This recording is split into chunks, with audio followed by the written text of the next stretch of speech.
So welcome back to Sprague Homestead on another Top 5 Tuesday. Today we're going to share with you 5 things that we have learned that we should have done differently when we're homesteading.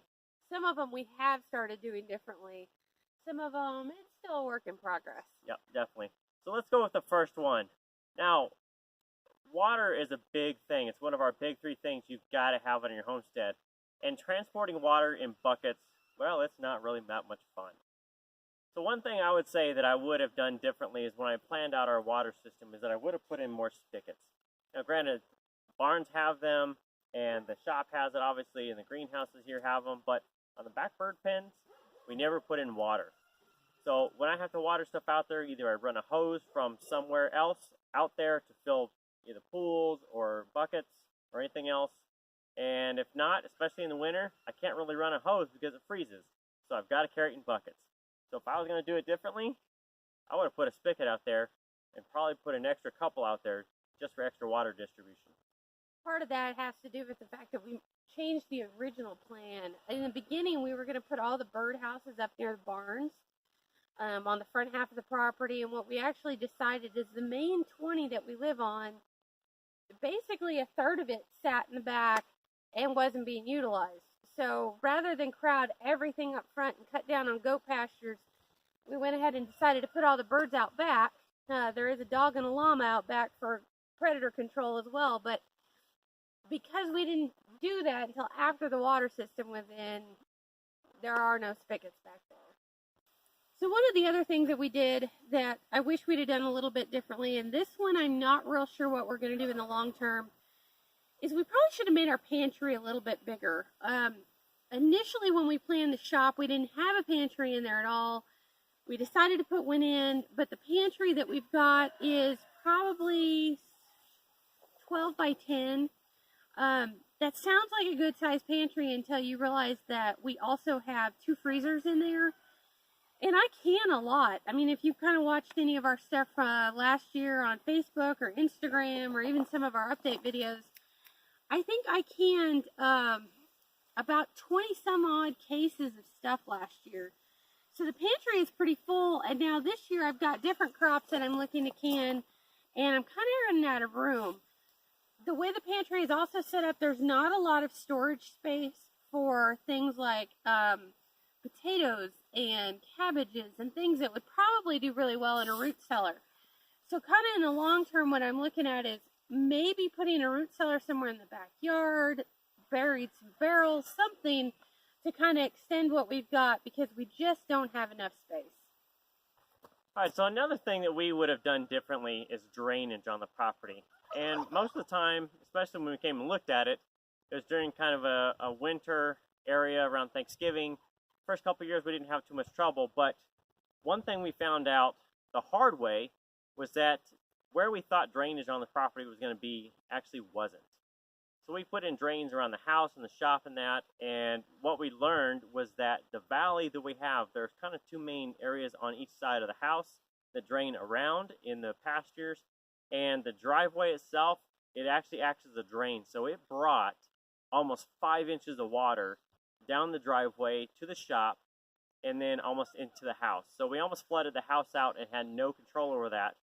We ended up putting in drains around the house, but where we thought it was going to drain didn't, and it actually missed the basin that we put in the ground. It was actually about 2 feet off of where the natural drainage went. So that's something we are going to fix, and we've been lucky that we haven't had too much problem with it, but you start getting to areas where you've got to divert water, and sometimes you miss, and thankfully we haven't flooded the house out yet. So the 4th thing we would have done differently, and actually have done differently, is that we changed our barn layout from the initial plan.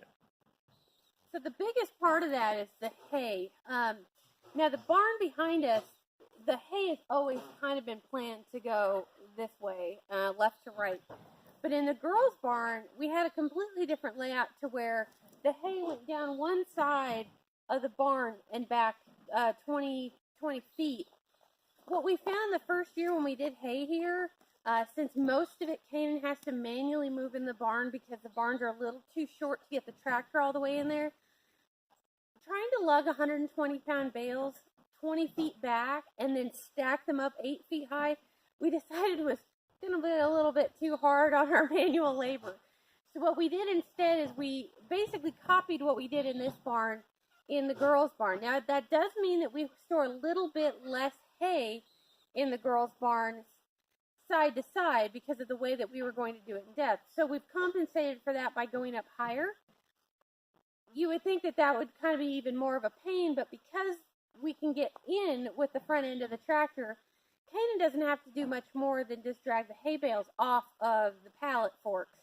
We're able to actually get the tractor up in there enough that it's far, far easier for him. And, you know, didn't think about it in the front because where we lived in Mississippi when I designed these barns, the average size of a hay bale down there is 65 pounds. All right, and the fifth thing on our list today of things we would have done differently and may have done differently is going to be fencing. Now, if you noticed, it seems like every year that we've done this, we've had to go do more and more fencing. And a lot of times last year and even this year, we're going to start doing our rotational grazing, which means cattle panels are the life because we don't have the exterior fencing done. The thing we would have done different is that we would have made the exterior fencing the priority, really, just rather than trying to get by every season and do it differently. And I guess what's kind of happened with it is there's so many other things that go on in the homestead, and you want to, you know, be worried about gardening and getting firewood in and putting your hay away, and really the fencing is so critical. So we've talked about it, and from here on out, that is going to start to be the priority. So a lot of the other projects we wanted to get to are going to go on hold so that we can go and buy the fencing material and actually get the fencing done, because it's a critical piece. Every bit of pasture we can use means less feed we've got to buy, which means more money for other projects.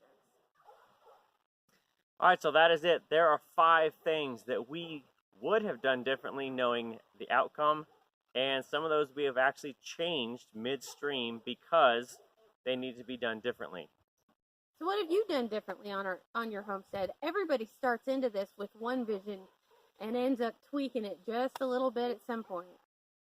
So that's it. Leave them down below. Leave your comments, questions, anything you need to know or want to know, and we'll get back to you. Thanks for watching. Thanks for subscribing. Happy homesteading from Sprague River Homestead.